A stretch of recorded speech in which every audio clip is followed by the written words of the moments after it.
long-held dream is being realized with the filming of Walt Disney Pictures' live-action adventure fantasy, Return to Oz, a unique motion picture that is the most modern and yet also the most faithful of all the Oz films to date. Here on the plains of Salisbury, England, Dorothys, Kansas was recreated for Return to Oz, while in London, most of the filming took place on spectacular sets where technicians created the Wonderland of Oz in the way L. Frank Baum envisioned it so many years ago. Return to Oz brings Dorothy back to an Oz that is not at all the way she left it. No, Bellina, you don't understand. This was the Yellow Brick Road. Oh. It leads to the Emerald City. Drawing upon the second and third books in the Oz series, director Walter Murch has assembled an innovative production team to create a film faithful to Baum's vision. Nicole Williamson, Jean Marsh, Piper Laurie, and Fruza Balk star in Return to Oz. It's a film that is based on books written by L. Frank Baum. It tells the story of how Dorothy goes back to Oz for the second time and what she encounters there in a whole different set of adventures. I like to think of it, though, as a sequel, really, a sequel to one side, in a sense. It's not a musical. It has a different set of characters in it. It is using film techniques that have been developed over the last 45 years since that the previous Judy Garland film was made. Murch spent 3 years in planning and researching Return to Oz. Using animatronics and clay animation, the result is an adventure fantasy that blends the realistic with the surreal.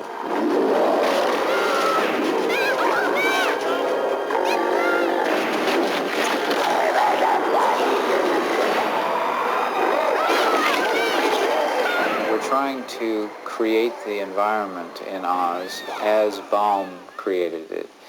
His 1900s view of fantasy and the future, and also trying to create the characters as they were drawn by Denslow and John Neal, so that rather than put people in suits, create the creatures in a way that makes them realistic fantasy creatures.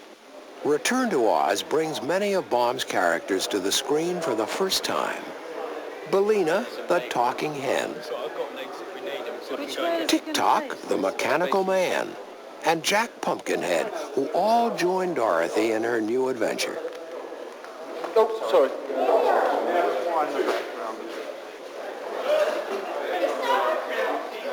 Another of Baum's creations is the Gump, obviously a favorite of director Walter Murch. The Gump is a moosehead brought to life by Dorothy to escape from the wicked Princess Mombi. The creatures in Oz, we decided, had to be created in a similar way to the way we did the creatures in the Dark Crystal, or the way Yoda was done in The Empire Strikes Back. A way of creating or bringing to life a personality of a character by using some puppetry techniques and some radio control and mechanical linkage techniques and everything that we've learned down through the last 20 years about movie making to be able to bring a personality to life that just doesn't exist in reality. Does it feel very heavy on you? Well, most of the designs are based on the original drawings from the Oz books, with slight changes, and then we worked pretty closely with Walter, and he had a really good idea of what he wanted, and fortunately was able to get that across to us. Here we see everyone's favorite lion brought to life by the magic of remote radio control.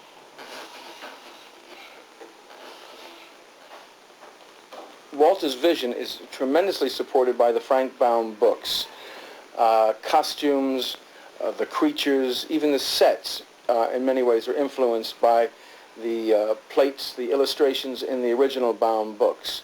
And Lyle Conway, for example, who designed the animatronic creatures in the picture, a lot of his inspiration, in fact, a tremendous amount of the inspiration came from these books. Just to your right. The lion's head is fully mechanized, while an actor performs the body movements. Look down a bit.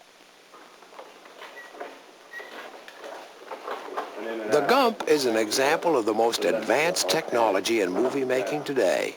A simple, charming character, it still takes a team of experts to bring it to life. There's a jewel that she's got a side-to-side. The Gump is a fully mechanical character.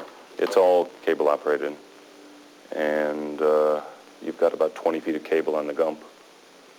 And the performers are out of sight behind scenery or just off the camera. Tock is radio controlled. His head is all radio controlled with a performer inside. It's probably the most difficult one to perform in because you're doubled up with your head between your legs. Tock is smart. He's smart. Because he could think, and he says to Dorothy, "Don't be afraid, the Wheelers do not harm," so then Dorothy wasn't afraid. And Tock could do anything, but he couldn't do anything when he's not wound up.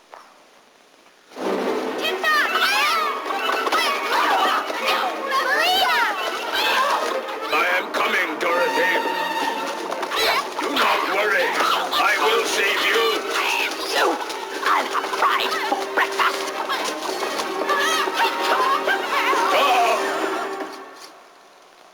Oh dear, my action has run down. This is too bad. I suppose my fight with the Wheelers made me run down faster than usual. It can't be helped, Tock. I liked Bellina a lot, and Bellina was very funny. And Bellina was very smart, because Bellina knew what to do in cases where she was in trouble. The most difficult one, the most difficult creature to create was probably the chicken, because you have to recreate something that's real, something that audiences have a grasp on already, the movements and what the thing should look like. The technicians and puppeteers practiced for weeks using closed-circuit television to get each movement as lifelike as possible. Mommy's coming! Mommy's coming! Yeah? For long shots, the mechanical Bellina had a real chicken for a stand-in. Since every detail of the characters has been designed with such startling realism, their movements required months of study and work. Pons Marr, my movement advisor, explains. I was the lead wheeler, one of the characters, one of the bad characters that chases all the good characters around, and in charge of all the other characters' movement. The Pumpkinhead, Scarecrow, Lion, the other wheelers, to an extent, the Tin Man, Jack Pumpkinhead.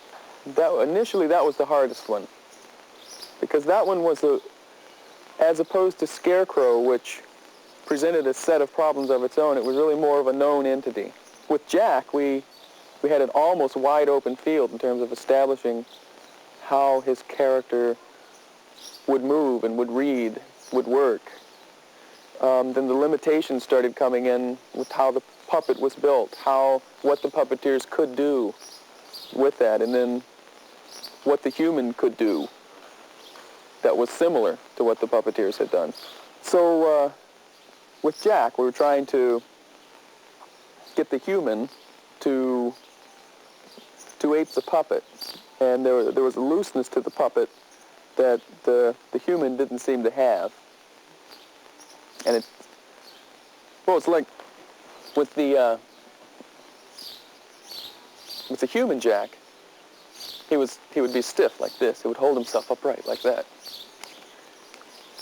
Whereas the puppet didn't have all this to hold himself up, and it was more like this. He would kind of move like that. And he'd turn his head, and his whole torso would turn. And of course his hands would have to be up because the control levers were coming from his arm here.